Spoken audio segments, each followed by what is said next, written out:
Eu queria falar de Invencível, Hey, deep breaths, buddy. The air's thin up here. No kidding. a série de animação do Amazon Prime Video. Já faz algum tempo que a primeira temporada acabou e também já faz algum tempo que eu queria falar dessa série. Eu fiquei doidinho vendo os episódios. Fiquei impressionado com a qualidade tanto da animação quanto do conteúdo, porque, convenhamos, apesar de vir aqui de tempos em tempos falar de super-herói, a gente precisa concordar que o gênero, entre aspas, tá saturado horrores. E Invencível é um respiro muito interessante para isso. Saindo da cabeça do Robert Kirkman, o criador de Walking Dead, E do Cory Walker. Invencível também foi publicado pela editora Image, lá no começo dos anos 2000, e demorou para ganhar um reconhecimento legal. Kicking around the ideas with Corey, it was what if Superman had a kid and what came from that and what's it like growing up with a father that's Superman? Well, what if you subvert that? Like, what if on top of that there was this twist where he was actually a bad guy? And Mark, who grew up idolizing him, would have to fight him.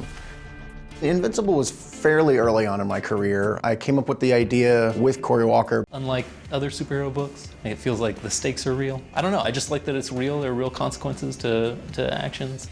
Part of the charm, I think, of Invincible was that the extraordinary was treated as mundane. And so, when he tells his parents in the first issue that he has powers, they're like, that's great, pass the potatoes. Like, it's not a big deal. Their father's a superhero, there are superheroes all over the world. If it was anything unique, if there wasn't a lot of superheroes and Invincible's existence was a big deal, it would be a much different comic. And to a certain extent, the story would be about that. And to me, that's not interesting. The story to me was his relationship with his mom, his relationship with his father, his relationship with his friends. And I wanted the world to be like already established and already existing, so that you could focus on those things without really having to build the world too much.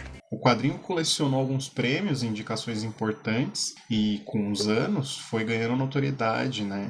E ainda bem. Houveram muitas conversas durante os anos para uma adaptação, né, no cinema ou na TV, mas acabou nunca indo muito para frente, tendo em vista o momento que o, de novo, entre aspas, gênero, ainda não estava no seu auge, ou só no melhor momento para isso. Isso porque em si já é uma espécie de ruptura, de brincadeira, de fanfic, até com os quadrinhos de super-herói publicados desde os anos 30. Mas uma coisa que ficou na minha cabeça foi que eu, na verdade, não tinha muito o que falar sobre essa série. Tudo que eu queria dizer, assim, eu achava que precisava, já foi dito. E em tudo que é lugar. E vem nesses debates, essas análises, né? Uma coisa que me pegou foi o argumento de que era uma série para adulto. E por que isso? Porque a série tem violência? Porque trata de temas adultos? O que são temas adultos? Essa fetichização e problematização não são nada novas, na verdade. Mas é um debate que voltou aí, vira e mexe, isso acaba acontecendo. E eu queria pontuar uma coisa, bem pequena, né, bem insignificante, porque pode até ser meio batida, mas eu queria pontuar. Não existe super-herói para adulto. Essa caracterização não faz o menor sentido. Ao meu ver, trata-se de uma coisa elitista, imbecil, para se colocar acima de outros consumidores de conteúdo assim. Ah, é para adulto porque... porque tem violência, né? Mas isso é coisa de adulto? Sim, porque a classificação indicativa diz que caso tenha violência explícita, a criança não pode assistir.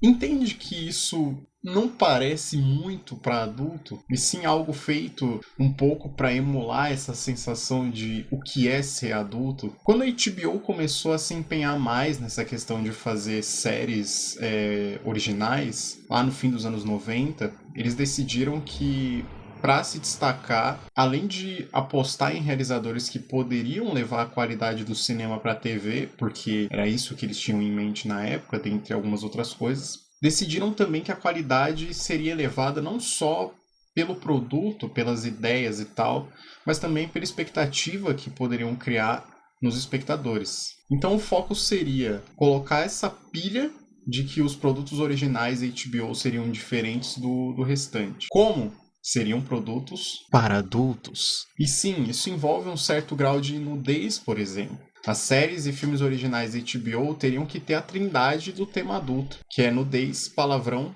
e assuntos complexos. E o que seriam assuntos complexos? Coisa que só adulto discute, né? Depressão, violência, ansiedade, esse tipo de coisa, sabe? Violência, coisa que só adulto entende. Violência. E daí surgiu o slogan "Não é TV, é HBO". O que é meio compreensível, é apelativo e faz sentido de acordo com o que eu expliquei, né? Criar essa expectativa, essa mobilização na audiência em fazê-los se sentirem mais especiais por consumir uma coisa que é de alta qualidade. Mas essa qualidade é só pilha? É só hype barato? Não. Tendo em vista que a HBO tá aí até hoje, mantendo esses 3 pilares de conteúdo meio gratuitamente, na minha opinião, mas porque essa discussão do conteúdo adulto cai por terra, justamente porque não faz o menor sentido. Euphoria, por exemplo, é uma série que eu gosto muito e que não se vende dessa forma porque o público-alvo são adolescentes. Contém esses 3 pilares do elitismo de conteúdo, mas não se vende usando essas pautas explicitamente, porque é uma série de adolescentes para adolescentes. Não que adultos não assistam Euphoria, né?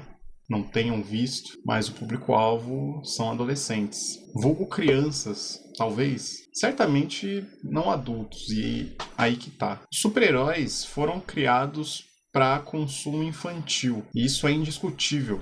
Todo mundo sabe. Conforme as coisas foram avançando e o mercado estadunidense percebeu que os adolescentes tinham um poder de compra interessante de ser explorado, o público foi mudando e teve o seu alvo mais envelhecido. Então aparecem super-heróis adolescentes com problemas de adolescentes, sejam eles os principais, né, os protagonistas no caso, ou os ajudantes. O arquétipo do herói vai mudando conforme os anos de acordo com o que está em pauta socialmente. E num determinado momento assume-se a vontade de tornar o gênero em algo um pouco mais maduro, porque socialmente os Estados Unidos branco, principalmente, viviam uma desilusão poderosa nos anos 70, mas além disso, o adolescente dos anos 60 e 50 já tinha crescido e acostumado com movimentos sociais de contracultura e uma própria explosão cultural rica no país nessas décadas, onde algumas obras abertamente faziam alusões e críticas ao governo, ao tal American Way of Life, com o movimento da nova Hollywood também, ou a própria literatura, a música. Era preciso que os quadrinhos seguissem essa nova tendência. E isso inclui os super-heróis. Era preciso que os quadrinhos tivessem uma responsabilidade de falar com o seu público e amadurecer de certa forma.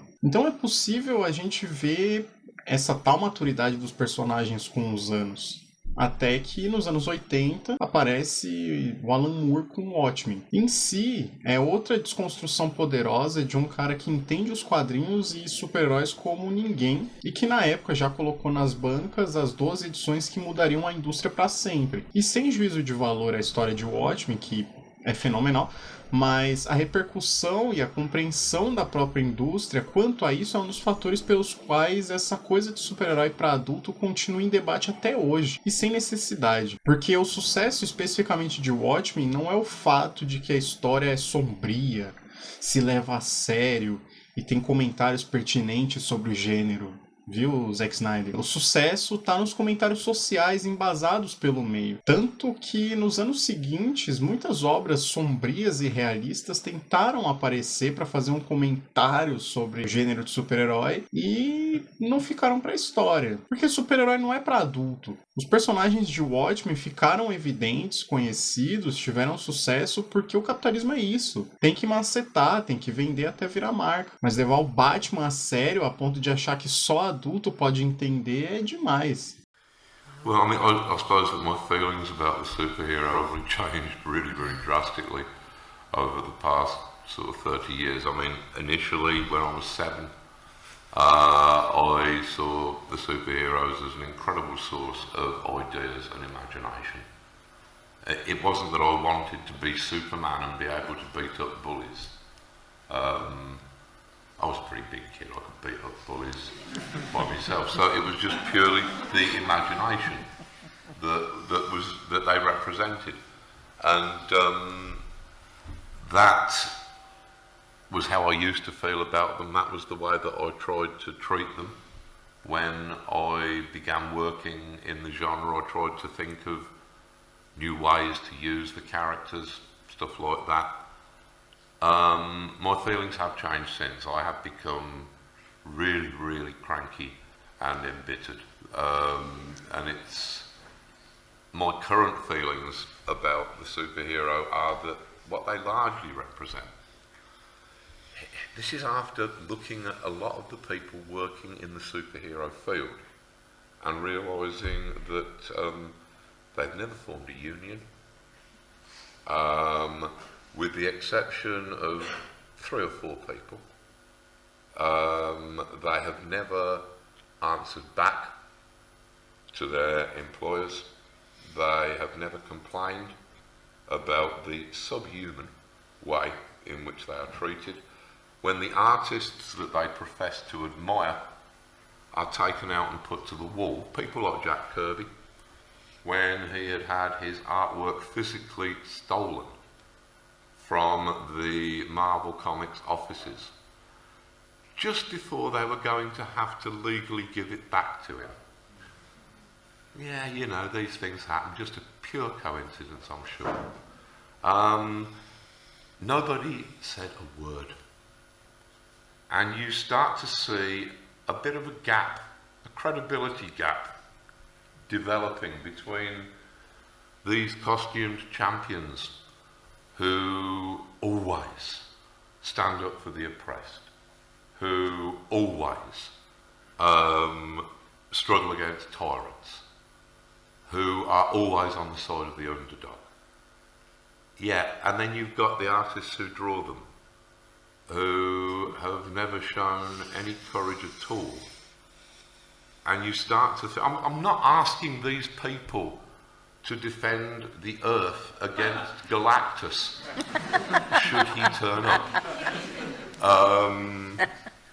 I'm just asking them to stand up for their own wives and children.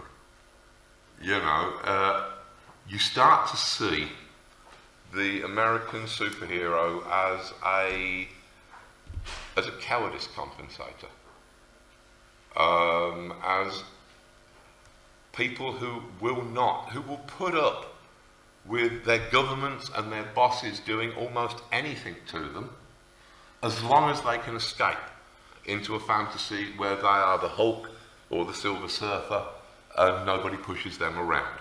Eu não tô dizendo que temas sérios não podem ser tratados em quadrinhos de herói. Eu tô falando que esses temas não são exclusividade de um suposto mundo adulto. Afinal, nossos traumas, alguns deles, chegam quando a gente é criança. Subestimar a criança, o adolescente nesse nível é uma coisa tão datada que, sei lá, nem devia ser discutido hoje, né? Pelo amor de Deus. Esses elementos, violência, nudez, palavrão, temas sérios, serem restringidos para adulto, porque só adulto consegue entender, não faz o menor sentido. Que elitismo esquisito. É compreensível se você for inocente, porque precisa se sentir especial e superior que os outros, né? Mas vamos lá. Coisa pra adulto, bicho. Só se esse adulto tiver 14 anos. Essa ênfase em não querer crescer, não querer evoluir, deixar as coisas assim, imaturas mesmo, tem reflexo social. Não que eu seja a pessoa mais madura do mundo, mas é muito estranho ver marmanjo na internet espumando porque a série do quadrinho dele escalou uma minoria no elenco. É preciso a gente avaliar as coisas com um pensamento crítico, como se a gente não dependesse unicamente de conteúdo X ou Y pelo bem do nosso estado mental. Porque no fim das contas, tudo que esses produtos priorizam é a audiência, portanto o retorno financeiro. A série, ou filme, ou quadrinho tem que se pagar e até mais que isso. E se não for você, vai ser outra pessoa que vai ser o alvo, independente da idade, não independente do gênero, porque ainda são produtos que se mostram muito mais apelativos a um público masculino e, na maioria das vezes, tipicamente branco. Isso são verdades, assim, são prioridades da indústria, são prioridades dessa cultura por conta de reflexos que a gente tem na nossa sociedade. Durante os anos, quando é priorizado somente os olhos daqueles que têm um poder econômico interessante e que são brancos, a coisa é construída de uma forma a agradar esse tipo de público. Só que hoje em dia isso mudou. E ainda bem que mudou. E vai continuar mudando. E a gente precisa botar a mão na cabeça para entender o porquê que isso vai mudar, o porquê que tá mudando e também fazer parte dessa mudança.